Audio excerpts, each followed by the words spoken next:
मुतशाबिहात यानी आन सिफातु आयाहाई की कुदाम ज़ाहिरुल माना माने ज़ाहिरी दारा और तदबीक दादा नमीतानी निस्बतश बल्ला करदा नमीतानी दाइमा एक ज़रा तशरीह करदा बुदम हो बाज़ हम मुतवज्जे बाशिम द मुतशाबिहात बिबिन ये की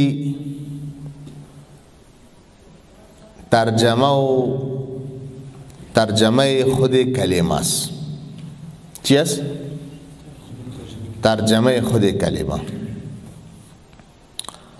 ये मुश्किल न दारा बतौर मिसाल द कुरान में आया तबारकल्लज़ी बियदिहिल मुल्क यद द अरबीस द दरीच में गन दस्त यद तर्जमा बची में कुनी ब दस्त में कुनी वजहरा तर्जमा बची में कुनी रुई या ब पश्तो में बरी यद तर्जमा बची में कुनी लास रुई वजह तर्जमा बची में कुनी मख इरा मेगन तर्जमा az yak lughat burdan ba lughat digar این مشکل نداره درست است. دوم معنایش معلوم می باشه. ید گفته میشه جارحه چی را گفته میشه؟ جارحه روی یک عضو یک اندام انسان. تمام کتب لغت که شما تلاش کنین لسان العرب منجد کلشان همی ترجمه میکنن معنایش میکنن. حالی که ید چی را میگه؟ که از خون، پوست، از گوشت، از استخوان جور شده باشه. این چی میگه؟ ید. این چی شد؟ معنا. دبیر ترجمه و معنا فهمیدین؟ این معنا شد. سابق که گفتم چی بود؟ ترجمه فقط از یک لغت به دیگر لغت میبری بس. معنا که مقصد ید چی را میگه؟ او معناست. در متشابهات معنا مشکل نداره، ترجمه مشکل نداره. خو یک چیزی سوم هست، زمانی که متشابه نسبتش به کی شده باشد؟ بالله. این معنا در حق الله مراد گرفته نمیشه. معنی معروف که کدام معنا داره در حق الله مراد گرفته نمیشه. یک گفتیم که پوست و استخوان و از خون و از گوشت جور شده باشه. علی که تبارک الذی بیده الملک با الله نسبت شده، وجه ساق. حال اگر به این معنا گرفته شوه عقیده تجسیم لازم میشه. چی لازم میشه؟ با الله جسم ثابت کردی. با الله چی ثابت کردی؟ جسم مستلزم مکان هست، مکان مستلزم جهت هست. کلش با یکی دیگه وابسته است، کلش تعلقش دادی به حوادث. این عقیده مجسمه هست. عقیده چیز؟ مجسمه. خود چی بکنیم؟ یک نکته متوجه باشین. من روی دارم نه؟ روی ما یک رقم است، این گلاسم روی داره، این قابم روی داره، موبایلم روی داره، میزم روی داره، کتابم روی داره، مسجدم روی داره، مدرسم روی داره، مرچم روی داره. داره یا نداره؟ تفاوت میکنه نی؟ روی، دست، پای همه حیوانات دارن. حال که ید ذکر میشه یا وجه ذکر میشه، در ذهن چی میاد؟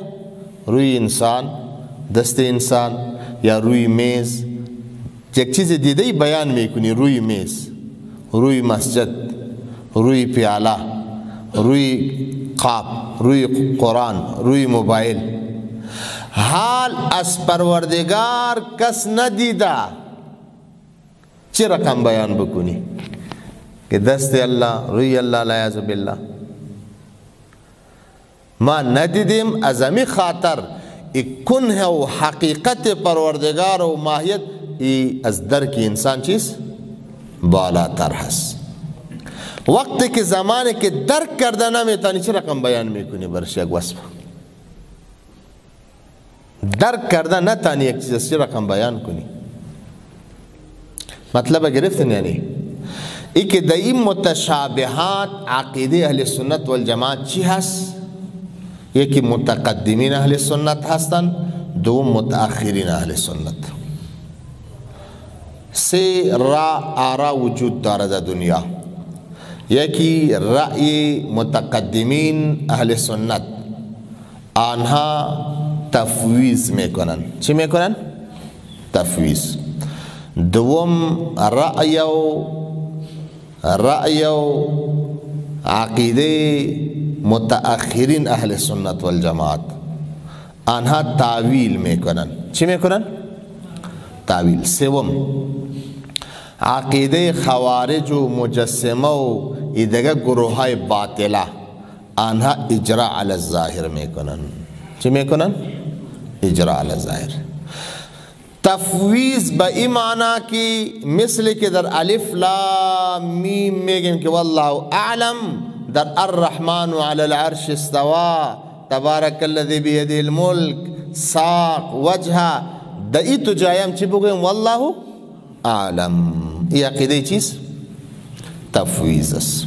عقیده تعویل به این معنی، تعویل که متأخرین اهل سنت میگن از متشابهات یک معنی دومی میگیریم که با پروردگار مناسب باشه. چی باشه؟ با شان الله مناسب باشه. الرحمن علی العرش استوا. استوا را این از جمله متشابهات هست.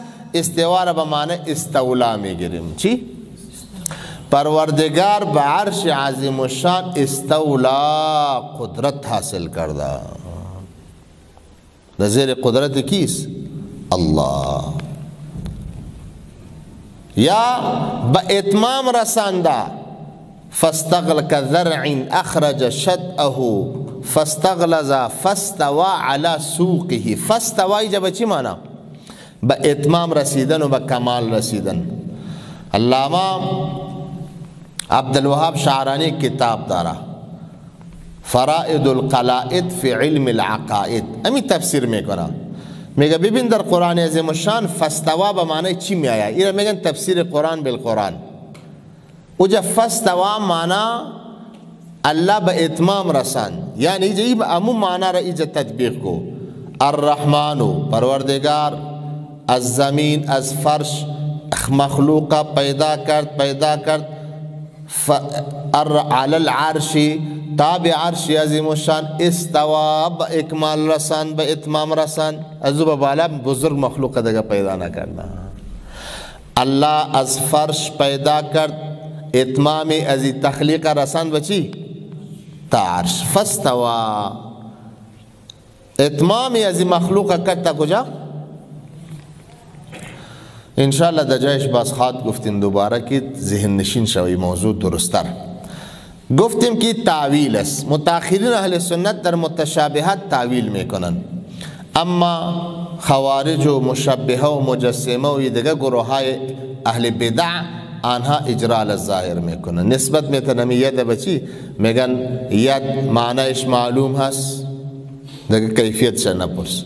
و که معنیش معلوم کردی که امین نسبت دادی به الله، خمی جسم شد. به الله چی ثابت کردی؟ جسم ثابت کردی. معنیش معلوم است. کجا معلوم است؟ در حق الله معلوم است، این خود حق مخلوق است. این که ما و شما کدام معنا میکنیم؟ دست جارحه. این چه رقم به الله معلوم میکنی که به الله نسبت میتیرم؟ یک اعتراض پیشم جواب کرده بودم. اگر کس بگوید که امام ابو حنیفه رحمت الله علیه در فقه اکبر می فرماید که تعویل درست نیست. تعویل چی نیست؟ بخاطر که دی ابطال ما یک صفت می آیا. ید را به معنی قدرت گرفته نمیتانی، بخاطر که خود معنی قدرت باطل میشه. شما جواب بگوین که ایجا تعویل دو قسم است. یکی تعویل اهل سنت است، دیگر تعویل معتزله. मुअतज़िलम तावील में कुनन दर सिफ़ात मुतशाबिहात, अहले सुन्नतम तावील में कुनन। खुदा बैन हर दो तावील फ़र्क वजूद दारा।